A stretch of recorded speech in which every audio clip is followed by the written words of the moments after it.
Hello and welcome to another exciting episode of the Cheap Dragon Show.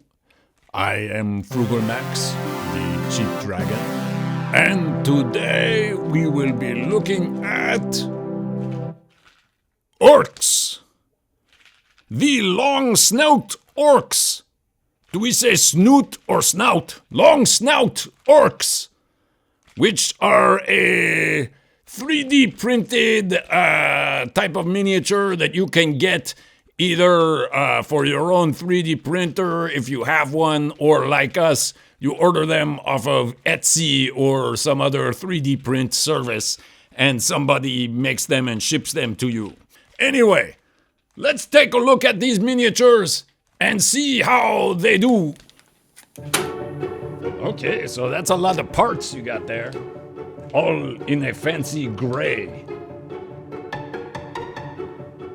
1, 2, 3, 4, 5, 6, 7, 8. Missing legs. Okay, there are the bits. Some of you may be wondering just what an orc is, and the simple answer is the orc is whatever the heck you want it to be in any sort of fantasy game. The more complicated answer has to do with J.R.R. linguistic history and orcs are monsters that are kind of like people, and some of them have pig heads, and some of them are more like giant gorillas, and some of them just look like an elf that has been partially digested by a dragon or something like that. Anyway, the Longsnout is a type of orc that is taking its cues from the classic Citadel miniature or Marauder miniature orcs from Games Workshop. They long ago introduced this sort of big-jawed, apey, goofy-looking orc. And over time, it evolved to this kind of steroid-infused, monstrous behemoth of muscle. And here we see some comparison with the more middle-era Warhammer orcs.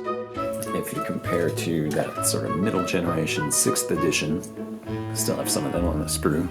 You can see the bodies are a little bigger, but the legs share that kind of squat pose. They'll be a little bit taller, but you could quite easily put your long snout heads on these bodies, or you could put the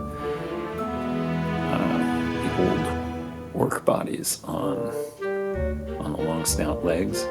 The old orcs have slightly more muscular arms than the kind of scrawny long snout arms. The set I got was missing 2 sets of legs. I'm using 2 of these Warhammer orc legs, and I'm going to try and fit a couple of bodies. Boy, they really lean forward, so I'll have to do some touch-up or something there. Trying to replace the missing pieces with pieces that don't exactly fit. Well, this should be fun. I'm going to probably have to use green stuff, but I'd like to see just how easy or hard it is to cut this material. Which means it's time for another segment of the show, Feats of Strength. With our contestant, a 40-something nerd. Sit back and watch the struggle ensue. And here he goes, ladies and gentlemen. What will happen? He's pushing. Is the small plastic toy just too much for him? The strain, the pressure. Wait. A piece broke. It did not cut. Failure. Still not quite. You have to cut it back and fill that up with green stuff. The ball and socket joint is a good way to put your miniatures together if you want to maximize posability. Though you do sort of need some fast-acting glue. Elmer's or PVA glue, probably a waste of your time. Well, that guy looks suitably crooked. Here we have the test paint job underway to figure out what you like and then forget how to do it. I've got the gray primer on, and I'm going to just try to create a little black wash with this black paint and water. All right, the last thing I'm going to do on the first stage of painting this guy is to use a white brush on primer to just dry brush down from above, mimicking sort of a zenithal spray. I think that looks alright. Okay, so I'm going to put some base colors on this guy. And I think I'll start with a dark green because we're kind of Warhammer world of orcs here. At some point in maybe the late 80s or early 90s, the Games Workshop guys decided to paint all of their orcs green. Before that, they were red and maybe some gray and different colors, kind of like the gummy bear ogres.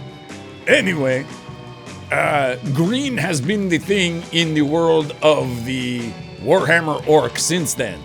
Of course, you can do your orcs whatever color you want. Cross-reference the Hobbit and Lord of the Rings movies, where they all were kind of like piles of mucus or something.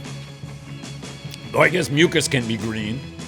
Interesting thing with this long snout style, there's so much space underneath the chin and stuff. It makes me wonder if I should leave the heads off and paint the other parts underneath the head first. Why do we bother painting things that will never be seen? Perhaps it is a lack of impulse control and time management skills. Because they are there. Whatever. Okay, for the shirt, I'm gonna try this murder scene. Okay, in marketing your paints, I guess you have to go with the most shocking name, and Disco Pants was taken. What other options could we call this paint? Your grandmother's fancy outfit? Shriner's hat purple? Purplish red comes to mind. Anyway. The nice thing about Speed Paint 2.0 is that I can paint over them with other colors and it won't reactivate the paint, so I can just use some red to highlight this up or something like that. Alright, for the armor I'm going to use Grim Black Speed Paint to undercoat it and then put a little silver over the top. And I know Speed Paint 1.0 will be reactivated by the other paint going over it, but I think it won't matter with black and silver. We're going to undercoat all of the straps and other things with this auburn shadow color, which is a great color because it can kind of go under almost anything. It could go under orange. Wow, we're doing a lot of unsolicited product placement red, here. So maybe not almost everything. Okay, for the red, I'm going to highlight it up from this purple with this Iron Wind Metals red paint. I don't know if they make this anymore. This bottle of paint is probably 25 plus years old. Yes, because using 25 or 30-year-old paints is going to really help our bid for marketing swag. And I might mix it with a little of that auburn shadow because it's a bit bright. Let's see how it dries.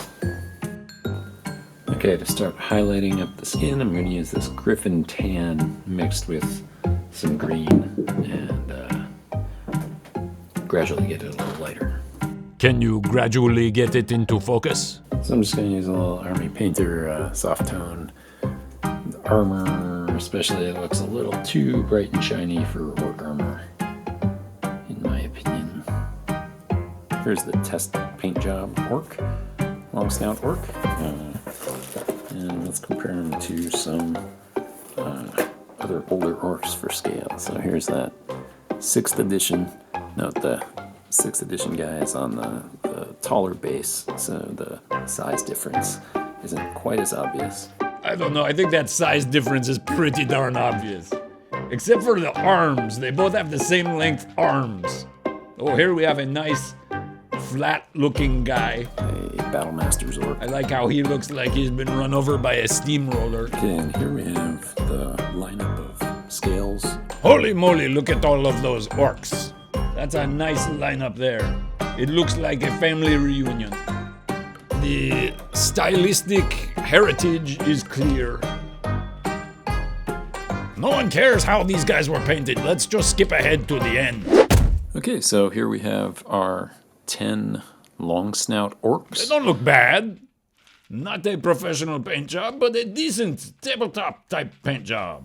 There's a couple of conversions in there with Games Workshop parts. The standard bearer has Games Workshop arms. Note the bulging muscles. And then, because I was missing 2 pairs of legs out of the set, a couple of guys got Games Workshop legs. This guy who's holding his shield down, there are these arms, these interesting hands that have no shield straps on them. So one of the guys I decided was volunteering, and the other was holding his shield on the ground. I don't know why he would do that, but he is. So he's got Games Workshop legs there. You can see sort of the difference. They work okay. Also, note that some of these arms are really long, and they get down into the ground. And like classic Games Workshop orcs, these guys are almost impossible to rank up easily. Yes, ranking them up will definitely be a problem. You can do it, but you sort of have to turn them so they're facing in weird directions. You might want to get them printed at 90 or 95% scale. But I think they look good. I think the character of the orcs is great. Okay, we forgot to talk about how much they cost. And from the 3D printing service and with shipping all together, when we got 10 of them, it was like $35. So that was like $3.50 per orc. There's definitely cheaper orcs out there. We're looking at you, EM4. Woo! If you need just like 100 guys to fill a square, that's the company for you.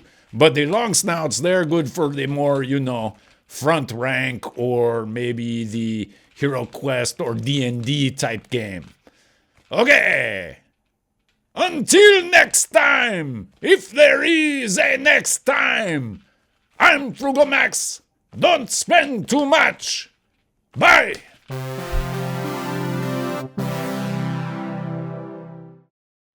Gummy bears, everybody's at the orchard. Whatever